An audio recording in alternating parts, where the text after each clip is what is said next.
Hi. So ఈరోజు February 2nd 2025. So సంగం దగ్గర నడుస్తున్నాను చూడండి, ప్రయాగ్రాజ్ సంగం దగ్గర. ఈ బ్యాక్ సైడ్ అంతా అదే, ఇది చూడండి బ్యాక్ సైడ్ అంతా అట్లా ఫ్రీగా ఉంది. సో బయట చెప్పిన మాటలు అన్నీ నమ్మకండి, చాలా రష్, చచ్చిపోతున్నారు పబ్లిక్, ప్లేస్ దొరకట్లేదు, రావడానికి 10 కిలోమీటర్ 20 కిలోమీటర్ నడవాలి, ఇవన్నీ వేస్ట్ మాటలు. మీరు చూడండి ఇప్పుడు టైము 7:30 అవుతుంది. ఈ ఏరియాలో నేను నడుస్తున్నాను చూడండి, సంగము ఘాటు.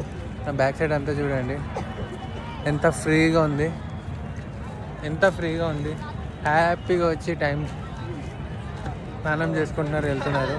సో మీరు ఎవరైనా ప్లానింగ్ చేసుకుంటే ప్లీజ్ రండి, స్నానం చేసుకోండి, వెళ్ళండి, మీకు మీ ఫ్యామిలీకి మంచి జరుగుతుంది. Thank you so much. And ఎవరి మాట వినకండి, మీకు రావాలనిపిస్తుంటే ఖచ్చితంగా బయలుదేరి వచ్చేసేయండి. Thank you.